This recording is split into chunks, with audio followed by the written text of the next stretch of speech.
उन सत्संगों को number wise सुन सकते हैं। सत्संग नंबर 1, सत्संग नंबर 2, सत्संग नंबर 3, ऐसे लगातार जब आप सत्संग सुनेंगे तो मैं वादा करता हूं आपके साथ, आपको किसी से कुछ चीज पूछने की आवश्यकता नहीं पड़ेगी, क्योंकि सतगुरु शब्द भेदी शब्द पारखी पूरे गुरु नितिन साहब ने सब कुछ सत्संग में फरमा रखा है। वाणियों के तहत, पुरुष के तहत और सब प्रमाणों के तहत सब कुछ खोल खोल के बता रखा है। आप मोबाइल उठाओ और सर्च करो, कहत कबीर सुनो भाई साधु यूट्यूब नितिन दास, वरना खाली नितिन दास सत्संग लिख देना तब भी आ जाएंगे, और जो नंबर वाइज सत्संग सुनेगा उसका सारा भ्रम दूर हो जाएगा। तो मैं ज्यादा समय न लेते हुए सभी को यही सूचना दूंगा। महाराज जी एक शहर से दूसरे शहर, एक गांव से दूसरे गांव, एक देश से दूसरे देश भ्रमण कर रहे हैं और मूल ज्ञान का प्रचार कर रहे हैं। बहुत ही साधारण संत हैं, बहुत ही सहज संत हैं, बहुत ही प्रिय संत हैं, हर जीव को बराबर रखते हैं और हर जीव का निबेड़ा करते हुए आगे बढ़ते हैं, और हर जीव का संख्या समाधान सवालों के द्वारा, सत्संग के माध्यम, ऑडियो के द्वारा, मोबाइल के द्वारा, यूट्यूब के द्वारा, फेसबुक के द्वारा बड़े ही सरल भाव से समझाते हैं। तो याद रखना, कहत कबीर सुनो भाई साधु यूट्यूब नितिन दास।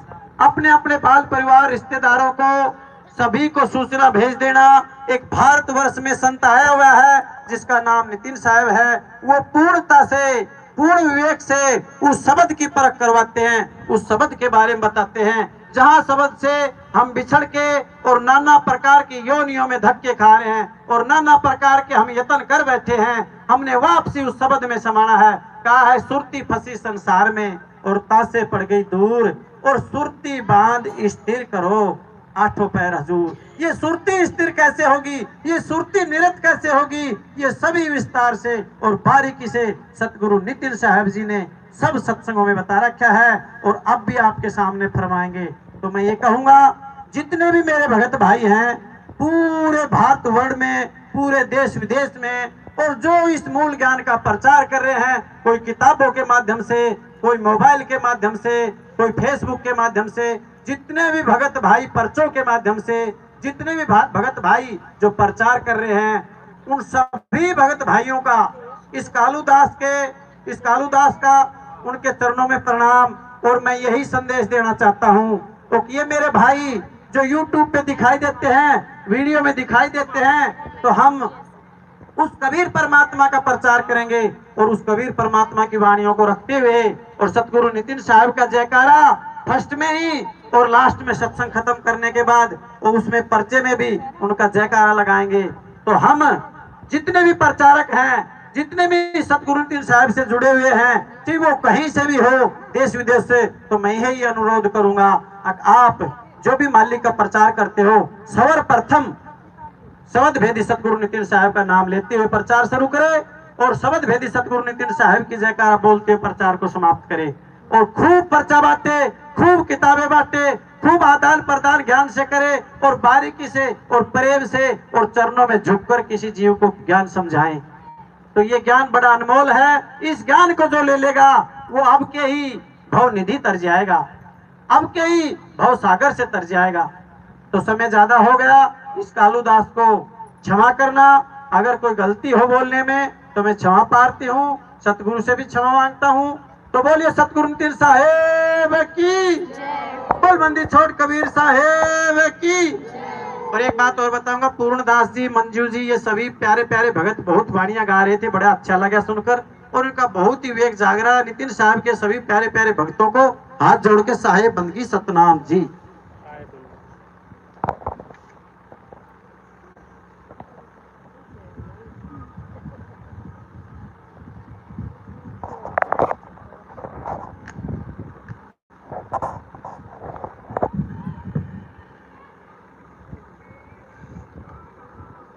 साहिब बंदगी सतनाम, तेज कर दो, मुझे कब बोलना पड़े, आवाज ज्यादा हो जाए। साहिब बंदगी सतनाम, साहिब बंदगी सतनाम। तो आज मालिक की अपार कृपा से भिवानी में परमपिता परमात्मा के मूल ज्ञान का प्रचार होने जा रहा है। बहुत बड़े भाग होते हैं उन जीवों के जो इस मूल ज्ञान को अपने पूरे जीवन काल में एक बार भी सुन पाते हैं, और उससे भी बड़े भाग होते हैं उन जीवों के जो इस ज्ञान को थोड़ा सा भी समझ पाते हैं। क्योंकि आना बैठना 1 घंटा 1.5 घंटा 2 घंटा सुन के चले जाना ये बहुत आसान है, लेकिन हर एक बात को समझना, चिंतन करना, विचार करना ये बहुत मुश्किल है। लेकिन परमात्मा की दया हो जाए, मालिक की मेहर हो जाए, तो जीव को हर प्रकार की ज्ञान की जो बात है वो समझ में आने लग जाती है। फिर ऐसा कुछ रह ही नहीं जाता है कि किसी से पूछने की जरूरत पड़े, जब मालिक की मौज होती है तब। और ऐसा नहीं कि पहली बार में ही हर चीज समझ में आ जाती है, ऐसा भी नहीं होता है। 2 घंटे के सत्संग में कोई एक बात ऐसी खटक जाती है, दिमाग में आ जाती है, जिसको शब्द बाण बोला गया गुरु का। वो शब्द बाण जब दिल में लग जाता है तो फिर रात की नींद और दिन का आराम ये सब छू मंतर हो जाता है। उसके बाद तो उस हिरण जैसी हालत हो जाती है जिसके बाण लगाओ वो आराम ढूंढ रहा है, कहां बैठूं कहां जाऊं। वो तो बाण लग गया, अब तो खात्मा होगा, यानी मैं मेरी का खात्मा होगा, बच नहीं सकते। तो इसी शब्द बाण को साहिब ने अपनी वाणियों में बहुत महिमा गाई है। इसकी गुरु के शब्द बोले जाते हैं कि गुरु के बिना ज्ञान नहीं हो सकता, गुरु के बिना ध्यान नहीं हो सकता, गुरु के बिना किसी का गुणगान नहीं हो सकता। आज जितने संतों का गुणगान हो रहा है ना, कोई बाबा नानक को परमात्मा मानता है, कोई गरीबदास जी को परमात्मा मान रहा है, उनकी गुणगान गा रहा है, कोई दादू जी को, पलटू जी को, नित्यानंद जी को, कोई किसी को। क्यों हो रहा है गुणगान उनका? केवल गुरु की वजह से। जब बंदी छोड़ने दया कर दी, मेहर भरा हाथ उनके सिर पे रख दिया, तो भगवान ही बना दिया उनको। आज वो भगवान की तरह पूजे जाते हैं। क्यों पूजे जाते हैं? क्योंकि गुरु की महिमा है। गुरु उनको भगवान ही बना देता है। यानी कीट न जाने भृंग को गुरु कर ले आप समान। तो ये गुरु की महिमा है भाई। तो उसी गुरु को बार बार वंदना करते हुए आज का सत्संग शुरू करेंगे। पहले मालिक के नाम पे जयकारा लगाएंगे, फिर सत्संग शुरू करेंगे। बोलिए परमपिता परमात्मा की, सदगुरु बंदी छोड़ कबीर साहिब की, सभी संतों की, सभी भक्तों की, आज के आनंद की, गांव नगर बस्ती की, साहिब बंदगी सतनाम सतनाम। तो हर संत का, हर पंथ का, हर संप्रदाय का, हर धर्म का जो लक्ष्य है वो एक ही है। और वो लक्ष्य क्या है? परम पिता परमात्मा की प्राप्ति। इसके अलावा और कुछ नहीं है। नाना प्रकार के धर्म, नाना प्रकार के संप्रदाय, नाना प्रकार के पंथ जितने भी चल रहे हैं, जो भी आपको किसी गली मोहल्ले में कहीं पे भी भगवान के नाम का कोई बैनर पोस्टर, किसी गुरु के नाम का बैनर पोस्टर, आप कहीं भी चले जाओ, आप जाके पूछो भाई यहाँ क्या किया जाता है, क्या होता है यहाँ पे, आपको एक ही जवाब मिलेगा कि यहाँ परमात्मा की प्राप्ति होती है। बहुत अच्छी बात है, और क्या चाहिए। लेकिन जब आप और गहराई में आओगे, और गहराई में जाओगे, तब आपको धीरे धीरे ये आवाज होने लग जाएगा कि यहां पर मतभेद बहुत है। सब पंथ यही कह रहे हैं कि आओ हमारे पास, परमात्मा दे देते हैं तुम्हें। लेकिन जब आप अंदर घुस के देखोगे तो एक पंथ का दूसरे पंथ से मतभेद बहुत है। बात परमात्मा की चल रही है, लेकिन जब आप गहराई में जाओगे देखोगे नाम अलग है, मंत्र अलग है, पूजा की विधि अलग है, पूरा विधि विधान ही अलग है, वाणी अलग है, सब कुछ अलग ही अलग है। तब जाके दिमाग काम करना बंद कर देता है कि ऐसा कैसे, जब मालिक एक और हम सब उसके बच्चे, तो ये अलग अलग अलग अलग अलग सिस्टम क्यों है भाई? और केवल ऐसा नहीं है कि केवल सिस्टम अलग है, लोगों ने परमात्मा भी अलग अलग बना लिए हैं। एक परमात्मा कहते कहते अनेक परमात्मा हो लिए। अब अनेक परमात्मा कैसे? क्योंकि जिसको जो अनुभव हुआ वो उसी को परमात्मा मान के बैठ गया। किसी को ज्योति के दर्शन हो गए, उसने उसी को परमात्मा मान लिया और अपने पंथ का नाम रख दिया दिव्य ज्योति जागृति संस्थान। उससे पूछो भैया ये ज्योत जलाई किसने? ज्योत तो जलाई जाती है, ये किसने जला दी? कोई जवाब नहीं। मंच पे बैठा देंगे सबको पंडाल में, कहेंगे आंखें बंद करके देखो क्या दिख रहा है, जिसको जो दिखा वो परमात्मा ही हो गया उसका। पूछेंगे क्या दिख रहा है? मुझे जी गणेश जी दिख रहे हैं, मुझे महेश जी, मुझे देखा, हो गए ना भगवान के दर्शन। यानी जिसको जो दिख रहा है उसी को परमात्मा मान लो, यही अज्ञान है। अब ये अज्ञान कैसे खत्म होगा? जब हम उस एक परमपिता परमात्मा की सत्ता को जानेंगे, जो ना तो ज्योत है ना मंत्र है। कई लोग कहते परमात्मा चाहिए, हाँ जपो बेटा राम राम राम राम राम राम, जपो बेटा राधे राधे राधे राधे। मुसलमान है तो जपो बेटा अल्लाहू अल्लाहू अल्लाहू। सिख है जप बेटा वाहेगुरु वाहेगुरु वाहेगुरु वाहेगुरु वाहेगुरु। क्या दे दिया भगवान के नाम पे? ये अक्षर दे दिए, हिंदी के, पंजाबी के, उर्दू के, फारसी के। अरे अक्षर मांगने थोड़ी नहीं गया था, परमात्मा मांगने गया था। गया था वस्तु लेने और ले क्या आया? अक्षर। यही दिक्कत है।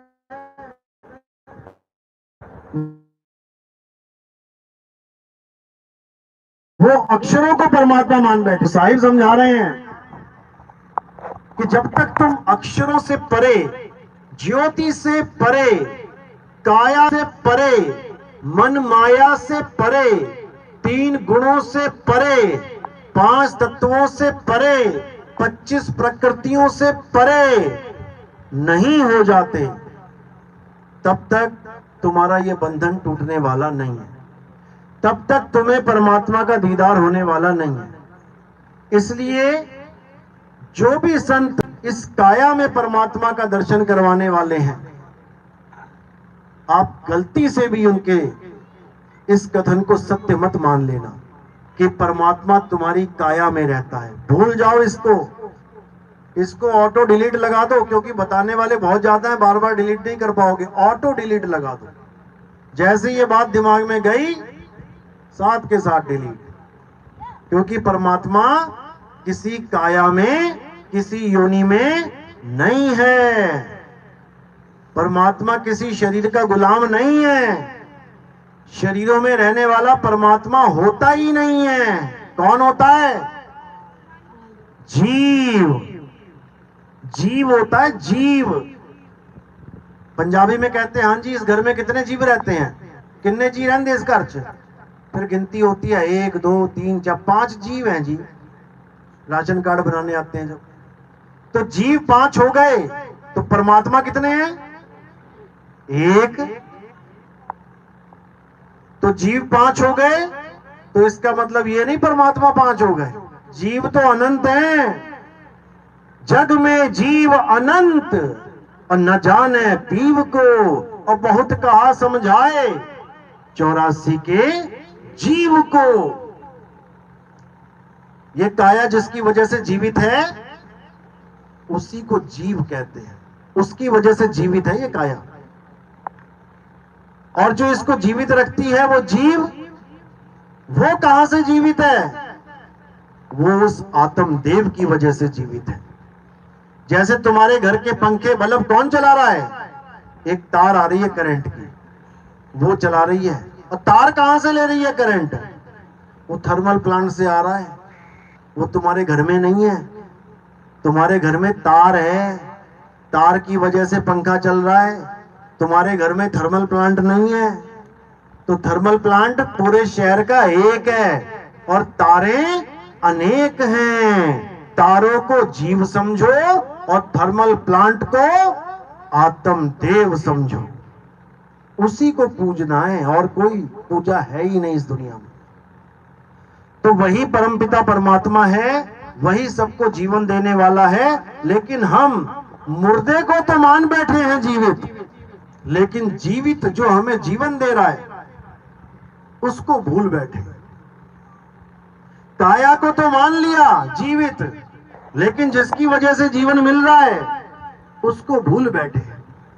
राम जी की काया को, श्याम जी की काया को, हनुमान जी की काया को, शंकर जी की काया को, दुर्गा जी की काया को, अन्य संतों की काया को, सबको भगवान मान लिया, काया की पूजा शुरू कर दी। लेकिन ये काया जिसकी वजह से चल रही है उस आत्मा को हम भूल बैठे हैं।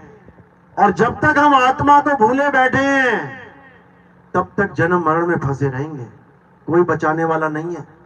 क्योंकि जीव केवल इंसान में नहीं है, सूअर में भी है, कुत्ते में भी है, नाली के गंदे कीड़े में भी है, वो किसी में भी हो सकता है। ये नहीं कि तुम आदमी बन गए तो आदमी बने रहोगे, ठेका ले लिया तुमने आदमी बनने का।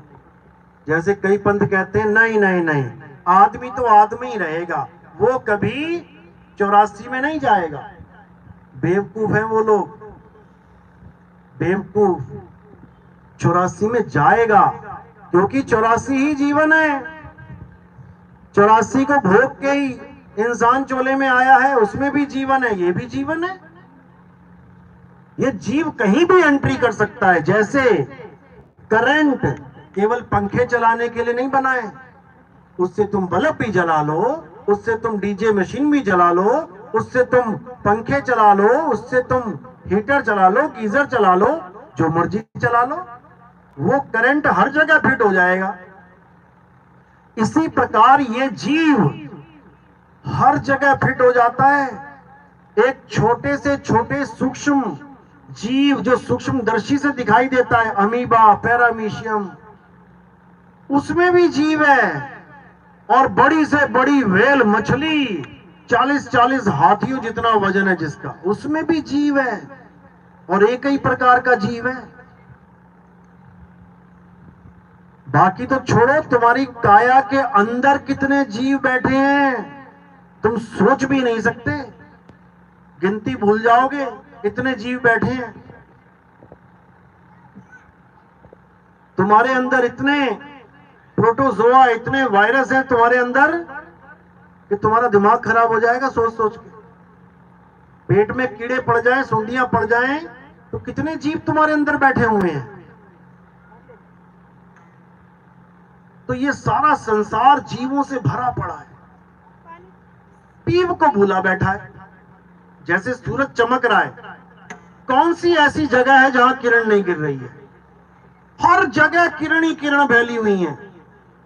इसी प्रकार हर जगह जीव ही जीव हैं, जग में जीव अनंत, न जाने पीव को। उस एक पीव यानी उस एक सूरज को भूल के ये किरणें यहां बिखरी पड़ी हैं बेचारी। कोई पत्ते पे गिर गई, कोई पानी में गिर गई, कोई पहाड़ों पे बैठ गई जाके, हर जगह ये किरणों का वास है। अब मुक्ति क्या है? अब एक एक किरण को समझाना पड़ रहा है, जा घर वापसी कर। घर वापसी का मतलब ये नहीं कि कोई मुसलमान बन गया था तो फिर हिंदू बन जाए तो घर वापसी हो गई। फिर क्या है कि घर वापसी हुई है, घर में ही बैठा है। आज हिंदू बना दिया तुमने, कल फिर कोई ईसाई बना देगा। घर वापसी का मतलब जिस घर को छोड़ के हम आए हैं, अब इसको छोड़ के वापस चले जाएं, उसको कहते हैं घर वापसी। क्योंकि ये हमारा घर है ही नहीं।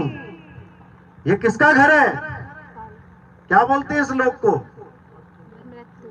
मृत्यु लोक। मृत्यु लोक। मृत्यु का मतलब क्या होता है? काल। कहते हैं तेरा काल आ गया है, तेरी मृत्यु आ गई है बेटा, भाग। कहां भागता है? तो इसी प्रकार ये काल का लोक है, और हम इस काल के लोक में आनंद ढूंढ रहे हैं, खुशियां ढूंढ रहे हैं। गुरुजी मैं बहुत दुखी हूं, मुझे सुखी कर दो। अच्छा, खुशियां ढूंढ रहे हैं। यानी कसाई के दरवाजे पे आके बकरा खुशियां ढूंढ रहा, मुझे ना हरी घास नहीं देता, ये हरी दिलवाया करो। अब तेरी मौत आने वाली है, तू हरी घास ढूंढ रहा है। तो यही कबीर साहब समझा रहे हैं कि ये तीन लोक एक जेल है और पाप पुण्य दो जाल, सारा जग भोजन बना खाने वाला काल। सारी दुनिया भोजन बना हुआ है उसकी, किसी को नहीं बख्शेगा।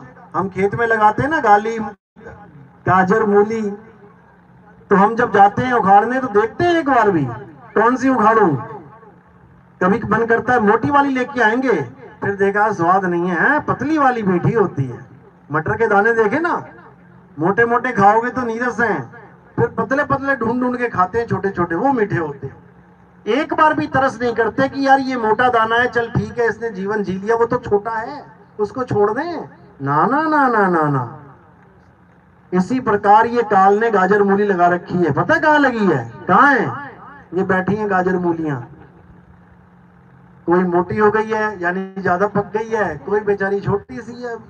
लेकिन काल ना देखता मोटी छोटी, वो तो सबका नंबर लगाता है, उसका नाम ही काल है। वो दयाल नहीं है कि वो दया करेगा तुम पे।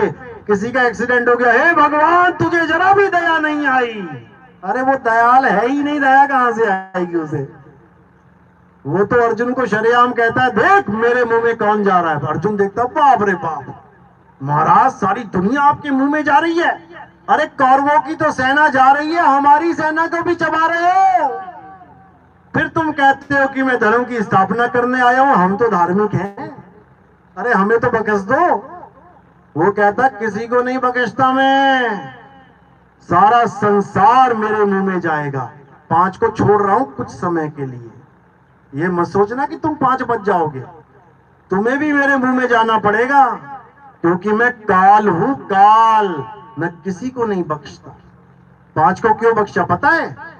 क्यों बख्शा? रक्षक कला, ये कला बहुत है इसके पास। वो लोग पता है ना, 16 कला संपूर्ण, 12 कला संपूर्ण। काल भगवान के पास सबसे बड़ी कला है रक्षक कला, इसी में फंसाता है सबको। अगर 5 में से एक भी मर जाता तो कलंक लग जाता कि भगवान साथ थे फिर भी नहीं बचा पाए। अभिमन्यु भी तो मर गया, उसको क्यों नहीं पूछ रहे? वो भी तो पांडव का वंश है। उसके पास कला है, वो पकड़ता है, बचाने के नाम पे पकड़ता है। चिड़िया उड़ रही हैं, तोते उड़ रहे हैं, तुम नहीं पकड़ सकते, क्या करोगे? रक्षक कला लगाओगे वहां पे। कैसे? आओ मैं तुम्हारा अन्नदाता हूं, मैं तुम्हारे जीवन की रक्षा करूंगा, ले दाना। चिड़िया उड़ रही है मजे से, देख रही है, हैं प्रभु वहां हो, और आ रही है सीधे, क्या सोच के? ये मेरा अन्नदाता है, ये मेरे प्राणों की रक्षा करना चाहता है, ये मेरा पेट भरना चाहता है, ये दयाल है। ये दयाल नहीं है, ये काल है। एक ही जाल खींचेगा और 50 चिड़िया फंस जाएंगी, एक पे भी दया नहीं करेगा।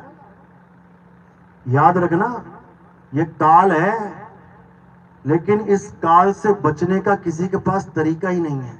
तो फिर क्या करते हैं? इस काल को ही माथा टेक लेते हैं, भैया कम से कम धीरे धीरे मारेगा, मारेगा तो सबको ही। चलो भाई मरना तो है ही प्रभु, लेकिन थोड़ा आराम से मारना। फिर यही होता है, मारेगा तो वो 100% है, याद रखना, बचने वाला कोई भी नहीं है। अब बचना है अगर इस काल से तो क्या करना पड़ेगा? साहिब समझा रहे हैं, अरे बचना चाहो काल जाल से तो चीनो शब्द हमारा, और कहे कबीर अमर कर राखूं जो निज होए हमारा। जो निज यानी जो पूरा मेरा ही हो गया, किसी और की मुहर मत लगवा लेना, फिर वो पक्का मेरा है, फिर वो मेरा पक्का शिष्य है, फिर उसकी मुक्ति का जिम्मेदार मैं ही हूं, मैं करूंगा उसे मुक्त। फिर कबीर साहब गारंटी लेते हैं। ऐसा नहीं चलेगा कि नाम दीक्षा भी ले ली और फिर गुरुजी व्रत आ रहे हैं व्रत रख लूं, गुरुजी एक दिया जला लिया करूं माता के नाम का, गुरुजी वहां प्रसाद खा लिया करूं, लगवा ले मोहर जाके। ये बिल्कुल उसी तरह है जैसे शादी होने के बाद अपने पति से परमिशन मांग रही हो, एक बार मिला हूं किसी को, दे देगा तुझे वो मौका, फिर वहीं रह बेटा। फिर यही है काल और दयाल की पार्टी, इसमें दोगलापन नहीं चाहिए, याद रखो।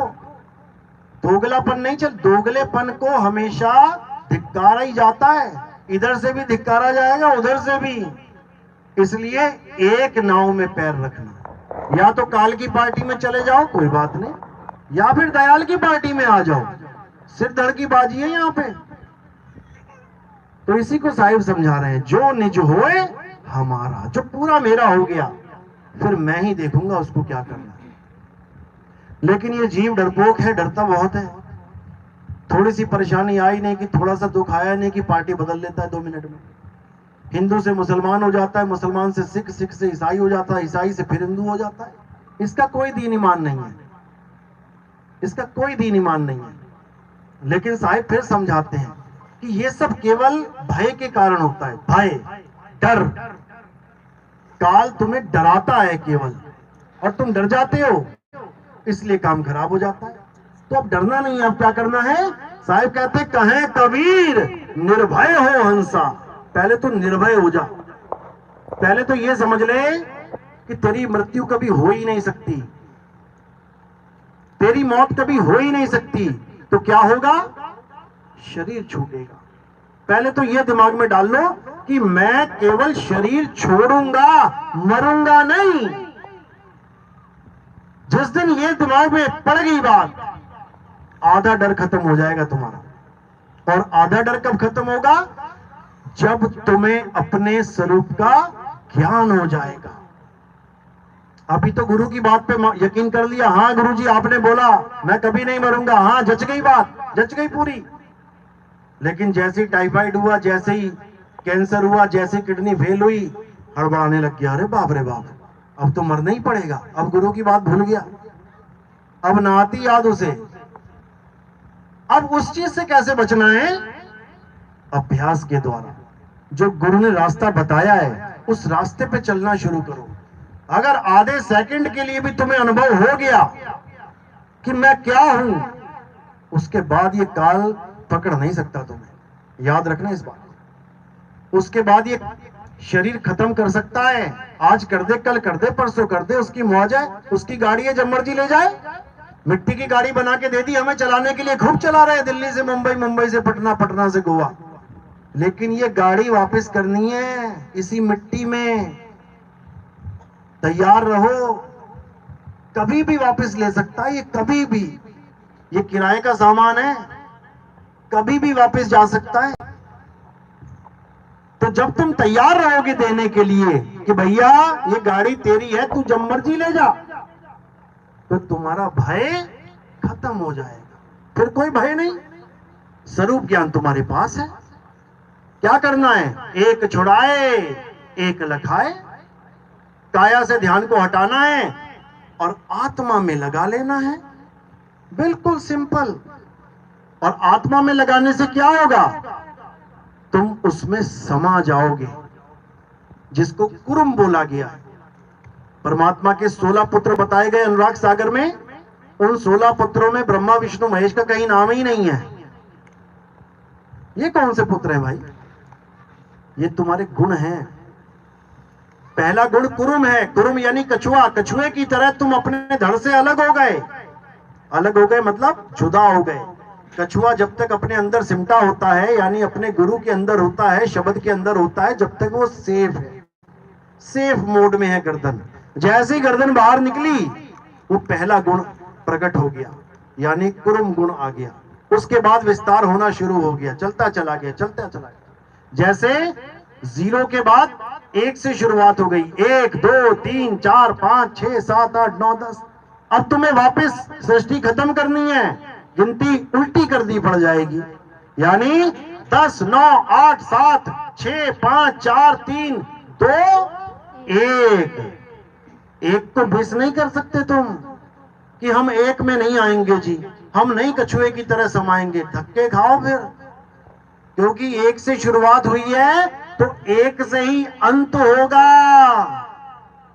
समझ लो, कछुए की तरह गर्दन बाहर आई है, सुरता शब्द से निकली है, अब बंधन में फंसी है। अब क्या करना पड़ेगा? वापस उसी रास्ते में जाना पड़ेगा।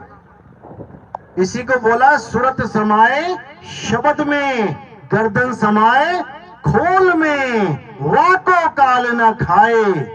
और जो कहे मैं ना जाता, मैं ना कछुए की तरह समाता, बेटा गर्दन फाड़ के लटका देगा, वो सूखना डाल देगा तुझे तार पे। इतना खतरनाक है वो। तो बचने का एक ही रास्ता है, क्या? सुरत समाए शब्द में। और कैसे समाएंगे? विहंगम चाल से समाएंगे।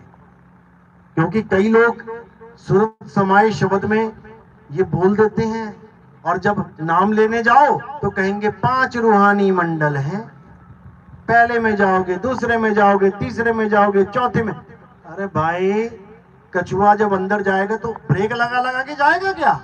इतने में तो दबोच लेगा वो। कछुआ कैसे जाएगा? विहंगम चाल से जाएगा, यानी यहां से चला और माइक्रो सेकंड में वहां तक पहुंच गया, पता भी नहीं लगेगा कहां एकदम निकल गया, कहां चला गया। कभी करके देख लेना। कभी कछुए को छूना, तुम्हारे हाथ आने से पहले पहले गर्दन पीछे हो जाएगी उसकी। इसको विहंगम चाल कहते हैं। तो दोनों को साथ रखना है। विहंगम चाल भी एक पक्षी की चाल है और कछुआ एक पशु की चाल है। दोनों में से इंसान कोई नहीं है। कई लोग कहने लग गए हैं कि नितिन दास तो इंसान को जानवर बना देता है, कछुआ बना देता है। अरे भैया, तो विहंगम चाल भी तो पक्षी है, वो कौन सा इंसान की चाल है? उड़ के देख ले, वो उड़ता है तो फिर तो नितिन दास पक्षी बना देगा तुम्हें। वो क्यों लेके बैठे हो विहंगम चाल? क्योंकि हम ही से सुन सुन के जनता बोलती है। अब इसका निबेड़ा क्या है? एक ही दोहे में निबेड़ा है। कहते हैं सतगुरु के लक्षण कहूं, अचल विहंगम चाल, हम अमरापुर ले गए ज्ञान शब्द सरघाल। समझ लो, 2 चीजें बताई हैं वहां पे, अचल विहंगम। अचल क्या है? अचल हो जाना, चलना नहीं। तुम पक्षी को अचल करके दिखा दो, तुम तोता उड़ाओ, कबूतर उड़ाओ, अचल हो जा, बोल दो उसको अचल हो जाएगा क्या आसमान में? कभी नहीं हो सकता। अचल का मतलब स्टिल हो जाना, रुक जाना, स्थिर हो जाना। उड़ा के देखो विहंगम चाल से, रुक जाए तो बता देना। जैसे विहंगम चाल रुकने की चाल नहीं है, चलने की चाल है, ऐसे ही कछुए की चाल रुकने की चाल है। कछुए के हाथ पैर निकले, चलने लगा, और जैसे ही उसने सिकोड़ लिया, अब क्या हो गया? वो अब पत्थर की तरह पड़ा है, अचल। कहो सारी उम्र ना निकले वो, अगर उसको भूख ना लगे तो सारी उम्र ना निकले। हालांकि ये दुनियावी उदाहरण है। रूहानी उदाहरण क्या है? सूरत समाए शब्द में। और कौन सी चाल से? विहंगम चाल से। तब जाके मुक्ति होगी। कुरुम से नफरत मत करने लग जाना, तुम्हारा ही गुण है, तुम ही निकले हो बाहर और तुम ही सिमटोगे। किसमें? अपने आप में। अपने आप का मतलब ये नहीं कि जीव जीव में ही समा जाएगा। जीव कछुए की गर्दन है और धड़ वो पीव है, उसी में जाके सेव होगे। तो कह रहे ना कहीं आना और ना कहीं जाना, आपे में आप समाना। अपने निज स्वरूप में समाना है, क्योंकि मेरा निज स्वरूप, मेरा निज नाम और परमात्मा का निज स्वरूप, परमात्मा का नाम एक ही है, एक ही है। ये जितनी किरणें बैठी हैं, इन सबका सूरज एक ही है, एक ही से निकले हम, उस एक में समाना है। अब तो मैं ना समाता, मैंने कछुआ नहीं बनना। बेटा कछुआ तो तू बन चुका है, कछुआ तो तू बना हुआ है तभी तो भटक रहा है, गर्दन निकल चुकी है तभी भटक रही है, गर्दन ही देख रही है। हाँ कहाँ हूँ, हाँ सतलोक में हूँ, हाँ कहाँ हूँ ब्रह्मलोक में, हाँ कहाँ हूँ देवलोक में हूँ, धक्के खा रही है लोकों में। अब क्या करना है, अब सारे लोगों को त्याग देना है। कोई कहे चल स्वर्ग चले, भैया तू जा, मेरे पास टाइम नहीं है स्वर्ग जाने का। कोई कहे जी सतलोक चले, भैया तुम जाओ, हमने नहीं जाना सतलोक। कोई कहे अलग लोग अगम लोग अलग, भैया तू ही जा, तुझे मुबारक हो, हमने नहीं जाना। हमने कहा जाना है, हमने अपने आप में स्थित होना है, अपने आप। इसी को साहिब समझा रहे हैं। अरे तू सिमरन किसका करे, तू ही है आपे आप। तू खुद को समझ तो एक बार, तू अपने को चेत तो एक बार, तेरा मूल है कहां, तेरा निज नाम है कहां। तू परमात्मा का नाम जप रहा है और तू अपना निज नाम ढूंढ, वही परमात्मा का नाम है। तो साहिब कह रहे सत्य स्वरूपी नाम साहिब का, सो निज नाम हमारा। तुझ में और परमात्मा में कोई भेद नहीं है, केवल सूरत बाहर निकली पड़ी है, फंसी पड़ी है। इसीलिए अज्ञानता में तू जीव कहला रहा है। और जिस दिन तुझे पूर्ण ज्ञान हो गया, तू ही पीव है, तू ही पीव है। कैसे, जैसे छोटा सा बच्चा अभी पिता नहीं है, लेकिन जिस दिन शादी हो गई, बच्चा हो गया, वो पिता ही बन जाएगा। पिता कोई डिग्री नहीं है जो उसे कहीं और से मिलेगी, उसी को पिता बोलेंगे लोग जब उसकी अवस्था बदल जाएगी। तो इसी को समझना है। मालिक ने कोई कमी नहीं छोड़ी बताने में, लेकिन ये मूर्ख जीव समझ नहीं पाया। साहिब कह रहे हैं आदि नाम हम भाग सुनाया, और ये मूर्ख जीव समझ नहीं पाया। अब क्या करना है, अब केवल समझना है और कुछ नहीं करना है। ज्ञानी नहीं बनना है कि चार बातें सुन के तुम ज्ञानी बन जाओ, चार लोगों में वाहवाही करने लग जाओ। इसको अर्ध ज्ञानी कहते हैं। कथनी ज्ञान कथने वाले को अर्ध ज्ञानी कहते हैं, और अनुभव ज्ञान प्राप्त करने वाले को पूर्ण ज्ञानी कहते हैं। पूर्ण ज्ञानी को संत कहते हैं, और संत को ही परमात्मा बोला गया है कि संत और परमात्मा एको जान। वो दोनों में भेद नहीं है कोई। तुझे केवल काया का भेद दिख रहा है, क्योंकि आंखों से चमड़ा दिखाई देता है, आंखों से आत्मा दिखाई नहीं देती। अगर आत्मा दिखती होती तो तुम्हारा ये मोह बंधन कब का टूट जाता। फिर सब आत्मा ही आत्मा है, कौन किसकी माँ, कौन किसका बेटा, कौन किसकी चाची, कौन किसकी दादी। लेकिन आत्मा नहीं दिखाई दे रही है तो सब चमड़े में फंसे हुए हैं, वाणी गा रहे हैं लेकिन समझ नहीं पा रहे हैं। चाम के महल में बोलता राम है, तू राम और चाम को चीन भाई। कौन चीन रहा है? सास को बहू बहू ही दिख रही है, नाम लेने के बाद भी बहू ही दिख रही है चमड़े की।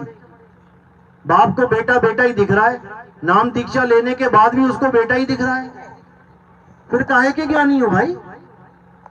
चाम के महल में बोलता, तू बोलता राम को क्यों नहीं देख रहा है? यही माया का पर्दा है, और इतनी जबरदस्त माया है कि तुम्हें ज्ञान में आने ही नहीं देगी। ये जन्म बीत जाएगा तुम्हारा। तो इसीलिए सबसे पहले उस राम को जानो जो सब में विराजमान है। ज्ञान अज्ञान का युद्ध हो सकता है ज्ञानियों में, लेकिन ज्ञानी यानी नाम दीक्षा लेने के बाद अगर ग्रह युद्ध चल रहा है, इसका मतलब वो ज्ञानी है ही नहीं।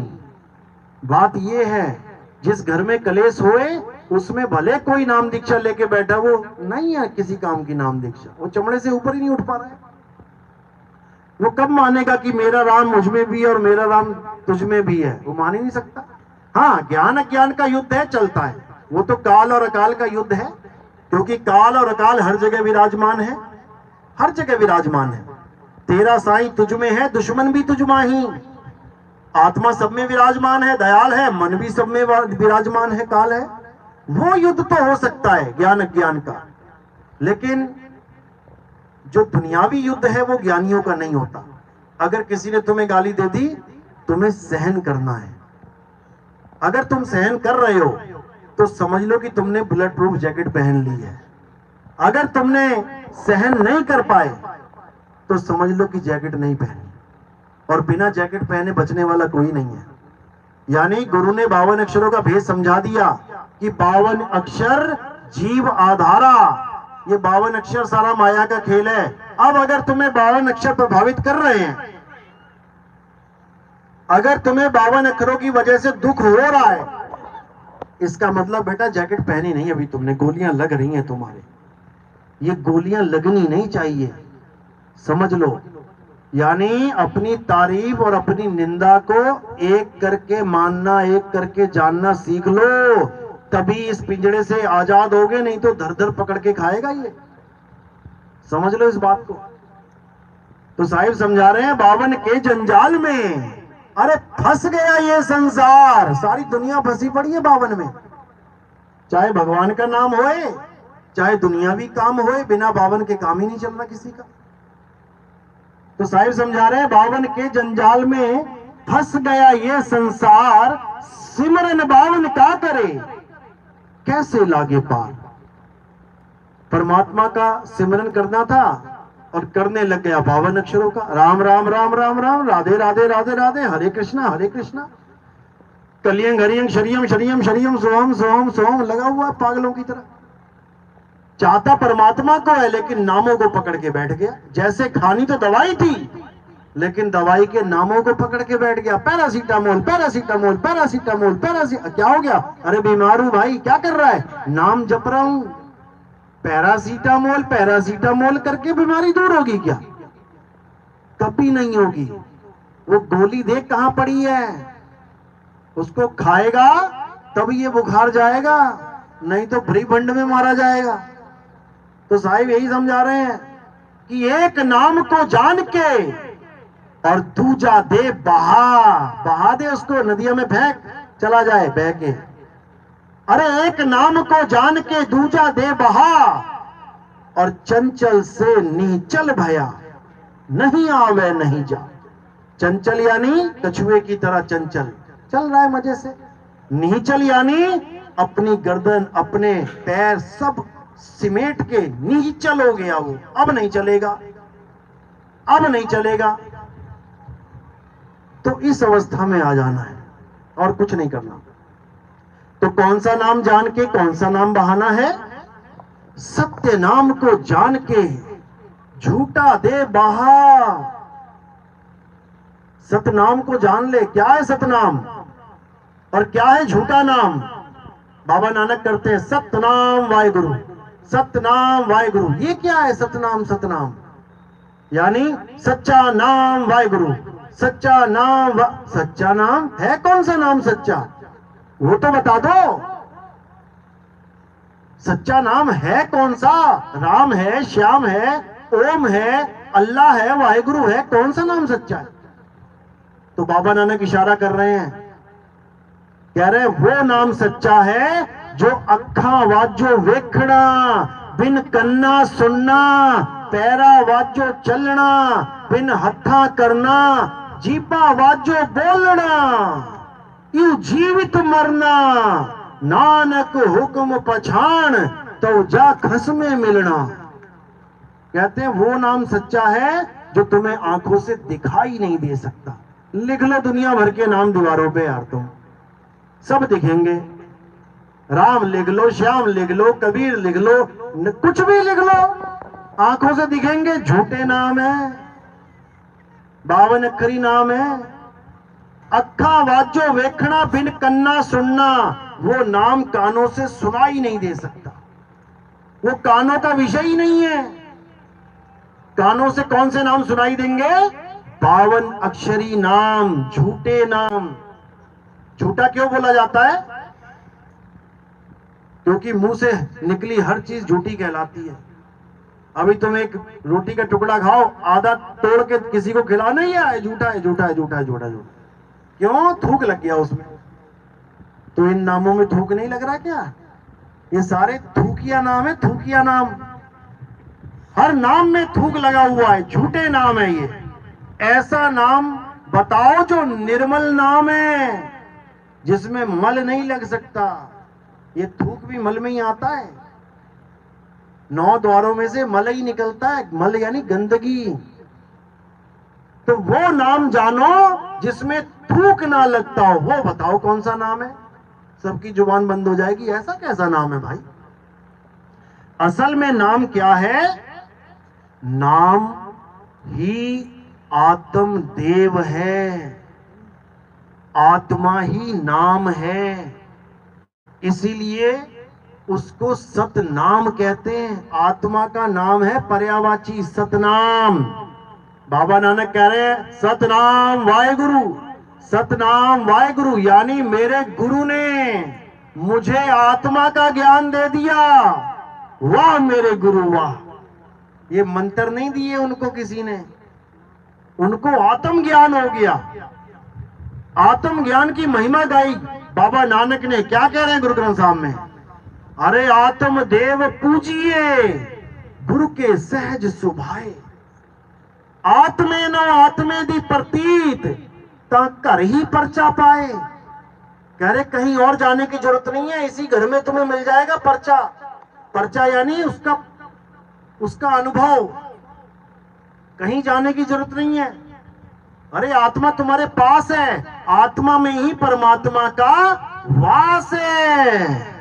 दूध तुम्हारे पास है और तुम घी लेने जा रहे हो तुम बाजार में, अरे तेरे पास ही है, उसको मथना सीख। दूध से दही बनाना, दही से मक्खन बनाना, मक्खन से घी बनाना आ जाए तो कोई घी लेने ना जाए, सबको घर में मिल जाए। इसी प्रकार अगर तुम्हें पता चल जाए कि तुम्हारा परमात्मा कहां है, तुम्हारी आत्मा में, अब बताओ कहां जाओगे? आत्मा को ढूंढने कहां जाओगे? मंदिर में रहती है आत्मा, या मस्जिद में रहती है, या चर्च या गुरुद्वारे में रहती है? तेरे पास है। बिना आत्मा के तुम कहीं जा ही नहीं सकते।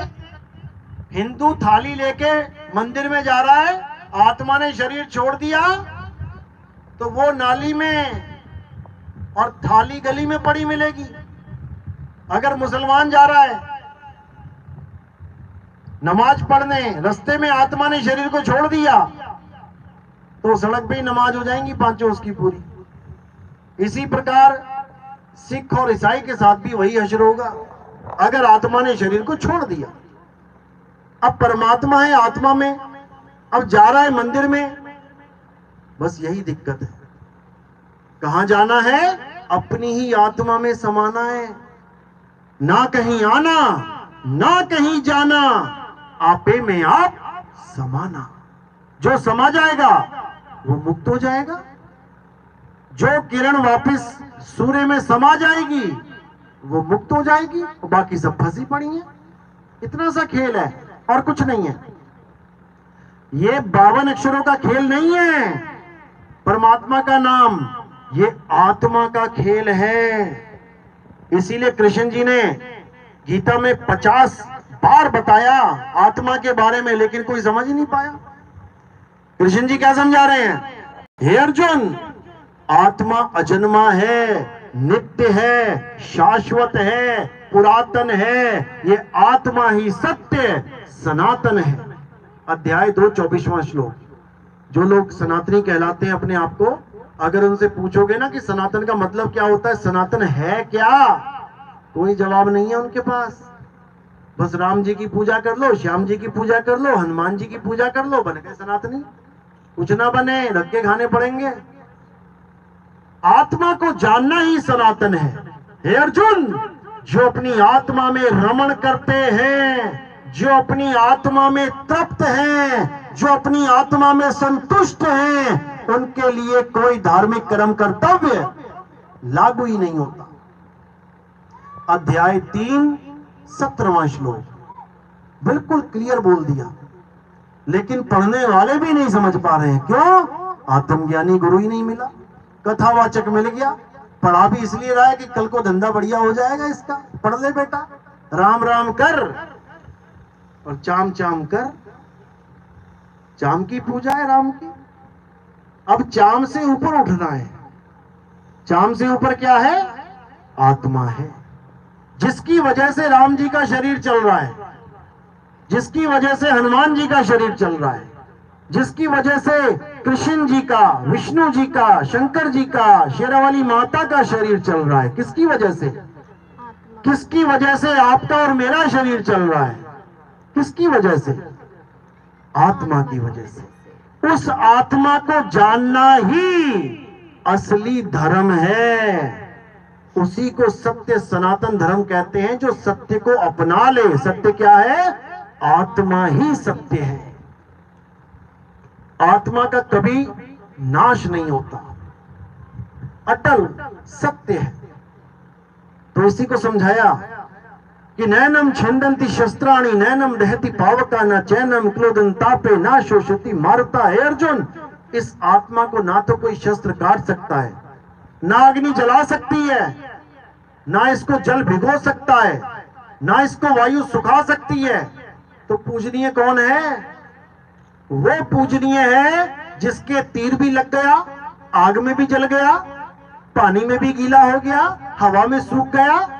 वो सत्य है, वो पूजनीय है। या वो पूजनीय है जिसको तीर छू नहीं सकता, आग जला नहीं सकती, वायु सुखा नहीं सकती, जल भिगो नहीं सकता, इसका कोई कुछ बिगाड़ ही नहीं सकता।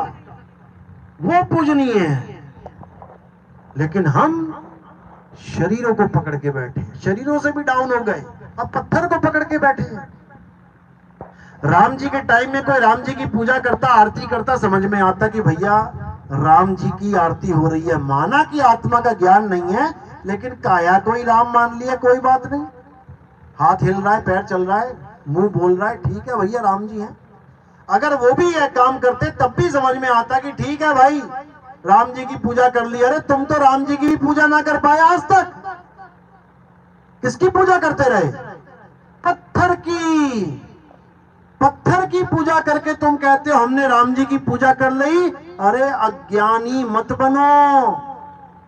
पत्थर के नहीं थे राम, पत्थर के नहीं थे हनुमान, पत्थर के नहीं थे श्याम। अरे राम जी ने तो पत्थर को पैर लगा के पत्थर से औरत बना दी, जीवित कर दिया। किसको? अहिल्या को। राम वो है जो पत्थर को इंसान बना दे, और इंसान वो है जो भगवान को ही पत्थर बना दे। वाह मेरे भाई वाह, तो भगवान से ही बड़ा हो गया। तो ऐसी अज्ञानता से बाहर निकलना है। अब पत्थरों की पूजा नहीं करनी है, अब आत्मदेव को जानना है, जिसकी वजह से वो पत्थर तराशा जा रहा है। पत्थर को आकृति किसने दी? एक नीची जात का, जिसको तुम लोग कहते हो शूद्र, मूर्तिकार शूद्र जात में गिने जाते हैं, वो भगवान की रचना कर रहा है। शूद्र के हाथों भगवान की मूर्ति बन रही है। सोचो, जिसको पंडित जी कहते हैं ना ना ना ना हाथ मत लगाना भाई, वही तुम्हारा भगवान पार्सल कर रहा है बना बना के। तो वो बड़ा हो गया कि वो मूर्ति बड़ी हो गई। मूर्ति अपने आप को आकार नहीं दे सकती, पंडित जी भी आकार नहीं दे सकता। जो कहता है मैंने प्राण फूंक दिए, उसमें आकार दे के दिखा, जरा बना के दिखा मूर्ति, जरा नहीं बना पाएगा, क्योंकि वो कलाकारी है। मूर्ति बनाना एक कला है, वो कलाकार है, उसने पत्थर को भगवान बना दिया। जब उसने पत्थर को भगवान बनाया तो समझ में आया, दिख गया कि पहले ये पत्थर था, इसमें ना नाक थी, ना आंख थी, ना कान था, ना कुछ था। अब इसने आंख भी बना दी, कान भी बना दिया, सब बना दिया। फर्क समझ में आ गया, कलाकारी जीत गई। यानी उसका किया काम दिखाई दे गया कि पहले पत्थर नॉर्मल था, अब भगवान बन गया। लेकिन पंडित जी ने प्राण डाले, मंत्र फूक फूक के डाले, फिर भी वो ये प्रमाणित नहीं कर पाया कि प्राण प्रतिष्ठा से पहले और प्राण प्रतिष्ठा के बाद उस मूर्ति में कोई फर्क पड़ा हो। दिखा दो फर्क क्या है। कलाकार ने फर्क दिखा दिया। एक मूर्ति को पत्थर में से तराश दिया, दिख गया फर्क। लेकिन प्राण डालने वाला ना मूर्ति को खिला पाया, ना पिला पाया, ना चला पाया, ना हिला पाया, ना डुला पाया। तो तेरी कला को सत्य कैसे मान ले? अगर मूर्ति में प्राण होते तो नाक पे मक्खी बैठती, मूर्ति अपने आप ही हटा देती। तुम्हारी नाक पे मक्खी बैठती है ना, कितने सेकंड बैठने देते हो? चल बैठ जा, कोई बात नहीं। 1 सेकंड भी नहीं बैठने देते, 1 सेकंड। जैसी मक्खी बैठी है, कुछ तो रॉकेट लेके आ जाते हैं बिजली वाला कि बताता हूं तुझे मैं, मेरी नाक में नहीं बैठने को। ये प्राण होने का संकेत है, तुम में प्राण है। और एक मुर्दे की नाक पे 10 मक्खियां बैठ गई, अब मुर्दा क्या करेगा? कुछ नहीं कर सकता। क्यों? उसमें प्राण नहीं है। यहां भी प्रमाणित हो जाता है, क्योंकि ये मालिक की कुदरत है। वो भी बता रहा है कि प्राण जिसमें है और जिसमें नहीं है उसमें क्या फर्क है। लेकिन पंडित जी के ये झूठे प्राण प्रतिष्ठा ये साबित नहीं कर सकती कि इसमें प्राण है कि नहीं है। नहीं तो गारंटी के साथ कहता हूं, एक मूर्ति में प्राण डाल के तुम दूसरे पंडित जी के पास लेके जाओ वही मूर्ति, और पंडित जी से कहो, पंडित जी इसमें प्राण डालने। हाँ हाँ बेटा डाल जाएंगे, 11,000 लगेंगे, 11,000 लगेंगे, दोनों की वीडियो बना लेना।